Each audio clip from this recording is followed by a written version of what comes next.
जी हाँ, ज़राए का ये भी कहना है कि आयशा जुनैद की एक्स वाइफ मरियम नवाज़ जी हाँ अपनी सास की जहालत और तकब्बुर से तंग थीं। और जी हाँ आयशा सैफ कहती हैं कि मैं इस ख़ानदान की ज़िल्लत बर्दाश्त ना कर पाई। बिस्मिल्लाहिर्रहमानिर्रहीम, अस्सलाम वालेकुम, मैं आमिर खान। जी हाँ, कल से एक न्यूज़ वायरल है। जी हाँ, यहाँ मैं बात कर रहा हूँ मरियम सफदर के बेटे जुनैद सफदर की, जिनकी रिसेंटली 2 साल पहले शादी हुई थी। बड़े धूमधाम से बड़ा पैसा खर्च किया था, बड़े गाने बजाने हुए थे, आलीशान तरीके से 7 स्टार्स होटल्स में शादी की तकरीबात सजाई गई थीं। लेकिन अफसोस के साथ ये शादी 2 साल से ज़्यादा नहीं चल सकी।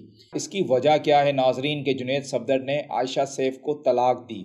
आयशा सैफ कौन है मैं बताता चलूँ। वो सैफुर रहमान जी हाँ साबिक नैब चेयरमैन की बेटी हैं। आयशा सैफ कहती हैं कि मरियम नवाज़ वो डायन है जिससे मेरा घर भी ना बच सका। मरियम नवाज़ कौन है? जी हाँ, मरियम नवाज़ आयशा सैफ की सास। ये कौन है?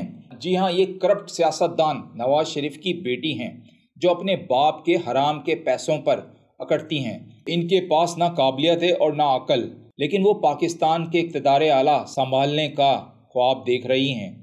जी हाँ, इन्होंने घर तो तबाह किया, पार्टी भी तबाह कर दी। मुल्क तो तबाह इनके अब्बू, चाचा जान और इनकी पार्टी कर चुकी है, और अब रही सही कसर बेटी की ज़िंदगी भी तबाह कर दी है। जी हाँ, मरियम नवाज़ इसी काम के लिए तो ज़िंदा हैं, और ऊपर से मरियम नवाज़ और उनके बेटे जुनैद सफदर कहते हैं कि इसको राजदारी रखें। मैं यहाँ सवाल पूछना चाहता हूँ जुनैद सफदर साहब आपसे, क्या आपके अहले खाना ने कभी दूसरों की राजदारी का एहतराम किया? जाके पूछें अपने नाना से और अपनी वालदा से कि हमेशा इन्होंने दूसरों पर ज़ाती हमले क्यों किए।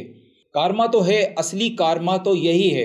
मरियम नवाज़ के साहबजादे जुनैद सफदर ने अहलिया को तलाक दे दी है, उसकी तस्दीक भी कर दी है, और उस पर कहते हैं ये हमारा निजी मामला है। पर मैं जुनैद सफदर साहब यहाँ आपको बताना चाहूँगा, यहाँ मैं रिमाइंड करवाना चाहूँगा कि निजी मामला तो इमरान खान साहब और बुशरा बीबी का भी था, लेकिन आपने, आपके नाना ने और आपकी वालदा साहिबा ने उसको बेपनाह उठाया, बेपनाह उस पर शोर मचाया और उसको एक्सपोज किया, यहाँ तक कि डिजिटल मीडिया पे कैंपेन भी चलाई। लेकिन ये तो कारमा है। अब जब आप पर आई और आपकी वालदा पर आई और आपके नाना पर आई, तो मैं यहाँ ये आपको बताना चाह रहा हूँ कि जैसी करनी वैसी भरनी। अगर आप दूसरे के घर में आग लगाएंगे तो ये याद रखिएगा कि आपका घर भी महफूज नहीं रहेगा। जी हाँ, ज़राए का ये भी कहना है कि आयशा जुनैद की एक्स वाइफ मरियम नवाज़ जी हाँ अपनी सास की जहालत और तकब्बुर से तंग थीं। और जी हाँ आयशा सैफ कहती हैं कि मैं इस ख़ानदान की ज़िल्लत बर्दाश्त ना कर पाई, क्योंकि मियाँ साहब जहाँ भी निकलते हैं, आप लंदन देख लें, आप पाकिस्तान देख लें, आप सऊदी देख लें, जहाँ जहाँ भी मियाँ साहब मरियम बीबी और शहबाज शरीफ साहब विज़िट करते हैं।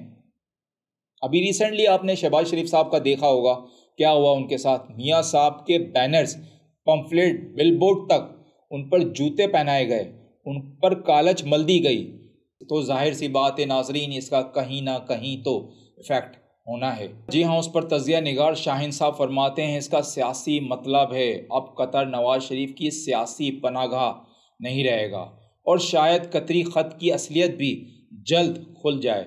जो दूसरों के लिए बुरा सोचते हैं इन्हें भी वैसा ही जवाब मिलता है।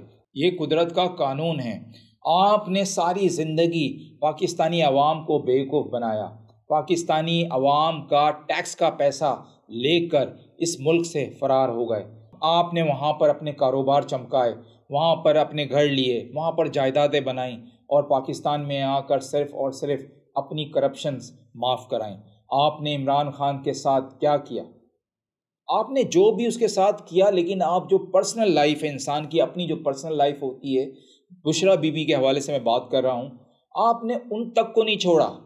बिना किसी सबूत के आप उसको एक्सपोज करेंगे या उन पे इल्ज़ामात लगाएंगे, तो यहाँ अल्लाह भी है, उसकी लाठी बेआवाज़ है। जब वो पड़ती है तो वो चारों तबक रोशन कर देती है। अभी तक के लिए इतना ही, अपना ख्याल रखिएगा।